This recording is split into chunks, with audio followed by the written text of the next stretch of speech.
Hello friends, இன்றைக்கி நம்ம evening snack recipe பார்க்க போகிறோம். Black chana cutlet. அதுக்கு முன்னாடி நம்ம சேனலை சப்ஸ்கிரைப் பண்ணாத புது ஃப்ரெண்ட்ஸாக இருந்தீங்கன்னா சப்ஸ்கிரைப் பண்ணி பக்கத்தில் இருக்கிற பெல் பட்டனை கிளிக் பண்ணி ஆல் அப்படின்னு ப்ரெஸ் பண்ணிக்கோங்க. இப்போ இந்த ரெசிபி செய்கிறதுக்கு 1 கப் அளவுக்கு வேக வச்ச பிளாக் சன்னாவை மிக்ஸி ஜாரில் மாற்றிட்டு அரைச்சி எடுத்துக்கலாம். தண்ணி சேர்க்க வேண்டாம், அப்படியே அரைச்சி எடுத்துக்கிட்டாலே போதும். ஒரு பல்லாரி வெங்காயம் பொடியை கட் பண்ணினது கூடவே சேர்த்துக்கலாம். அப்புறமா பொடியை கட் பண்ண கொத்தமல்லி இலை, 1/4 ஸ்பூன் அளவுக்கு இஞ்சி பூண்டு பேஸ்ட்டு, 1/2 ஸ்பூன் அளவுக்கு ரெட் சில்லி பவுடர், 1/2 ஸ்பூன் அளவுக்கு கரம் மசாலா, தேவையான அளவுக்கு உப்பு. இது கூடவே ஒரு 3 ஸ்லைஸ் ப்ரெட்டை இந்த மாதிரி பொடிச்சு எடுத்துக்கிட்டேன். ப்ரெட் க்ரம்ஸ், 1/2 ஸ்பூன் அளவுக்கு லெமன் ஜூஸ்.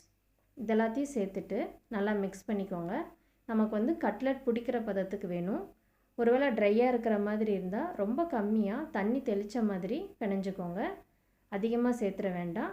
ரொம்ப சாஃப்டாக இருக்கிற மாதிரி உங்களுக்கு ஃபீல் ஆச்சுன்னா 1லேருந்து 1/2 ஸ்பூன் அளவுக்கு நீங்கள் கார்ன்ஃப்ளவர் மாவு சேர்த்துக்கலாம், தேவைப்பட்டால் மட்டும்.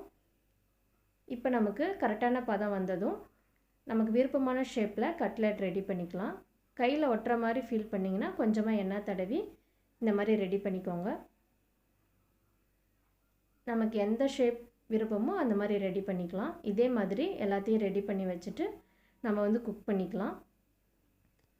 நம்ம டீப் ஃப்ரை பண்ண போகிறதில்ல. டவாவில் ஒரு 2 ஸ்பூன் அளவுக்கு எண்ணெய் சேர்த்துருக்கேன்.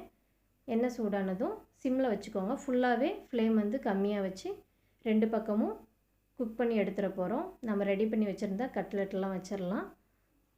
ப்ரெட் க்ரம்ஸ் சேர்த்தனால சாஃப்டாக இருக்கும், அதனால் திருப்பி போடும்போது மட்டும் கொஞ்சம் பார்த்து போட்டுக்கோங்க. ஒரு 15 நிமிஷத்தில் எல்லாருக்கும் ரொம்ப பிடிச்ச கட்லெட், அதுவும் ஹெல்த்தியாக. நீங்கள் சுண்டல் வேக வச்சிங்கன்னா இந்த மாதிரி 1 கப் எடுத்து வச்சுட்டு ஈவினிங் வித்தியாசமாக இந்த மாதிரி செஞ்சு தரலாம்.